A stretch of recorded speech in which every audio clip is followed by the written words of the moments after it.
Share बाजार में IPO की बम्पर लिस्टिंग हो रही है। निवेशकों के चेहरे भी खुशी से खिल उठे हैं।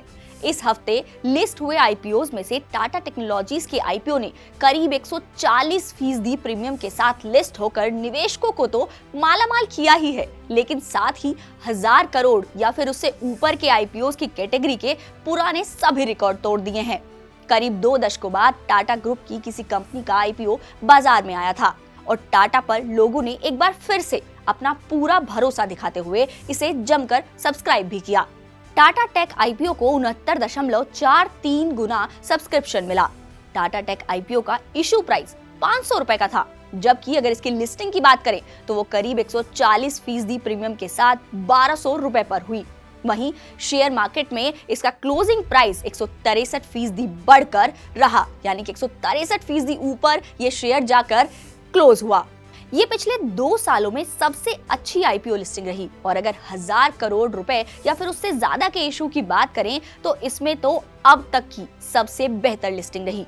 इसके पहले की बात करें तो 1000 करोड़ से ज्यादा के आईपीओ की कैटेगरी में इससे पहले किन कंपनियों का नाम है वो भी आपको बता देते हैं। तो इससे पहले डी मार्ट की रिटेल चेन चलाने वाली कंपनी एवेन्यू सुपरमार्ट की लिस्टिंग साल 2017 में 102% प्रीमियम पर हुई थी। वहीं इसका ऑफर प्राइस 299 रुपए था, जबकि इसकी लिस्टिंग 604 रुपए पर हुई थी।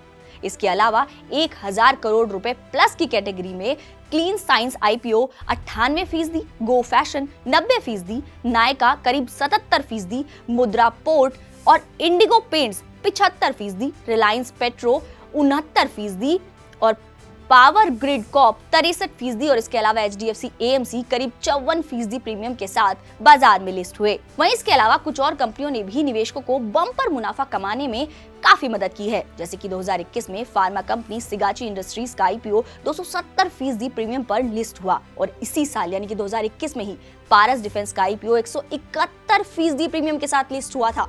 वहीं अगर टेक के आईपीओ के बाद उसके असर की बात करें तो गुरुवार को दमदार लिस्टिंग के बाद टाटा टेक की मार्केट कैप 53,315 करोड़ रुपए पहुंच गई, जिससे कि ये कंपनी आईटी सेक्टर की 7वीं सबसे बड़ी और टाटा ग्रुप की कंपनियों में 9वीं सबसे बड़ी कंपनी बन गई। इसके अलावा गांधार ऑयल रिफाइनरी का आईपीओ भी, इसकी लिस्टिंग भी इसी हफ्ते हुई, गुरुवार को ही हुई और ये 75% अप यानी कि 75% प्रीमियम के साथ 295 पर मार्केट में लिस्ट हुआ, जबकि इसका जो इशू प्राइस था वो 169 रुपए था। लिस्टिंग के कुछ देर बाद ही ये शेयर दोगुना होकर 344 रुपए के स्तर पर भी पहुंच गया और इस आईपीओ को भी भरपूर सब्सक्रिप्शन मिला। इसको 67 गुना सब्सक्राइब किया गया। हालांकि शेयर बाजार में फेडबैक फाइनेंशियल सर्विसेज यानी कि फेड फाइन की लिस्टिंग काफी फ्लैट रही। शेयर मार्केट में इसकी जो लिस्टिंग रही वो 140 रुपए पर रही और इसका क्लोजिंग प्राइस भी यही रहा। इसका सब्सक्रिप्शन रेट भी बाकी आईपीओ के मुकाबले काफी कम था, लेकिन शेयर बाजार में लगातार नए रिकॉर्ड बन रहे हैं। सितंबर तिमाही के जीडीपी आंकड़ों को देखते हुए शुक्रवार को निफ्टी 50 अपने रिकॉर्ड स्तर पर पहुंच गया। सितंबर तिमाही में भारतीय अर्थव्यवस्था ने आरबीआई के ग्रोथ अनुमान 6.5% से बढ़कर 7.6% की ग्रोथ दर्ज की। इसके साथ ही ये माना जा रहा है कि बाजार में एग्जिट पोल का असर भी देखने को मिला है। तो इस समय आपका बाजार को लेकर कैसा एक्सपीरियंस है, हमें कमेंट बॉक्स में जरूर बताएं।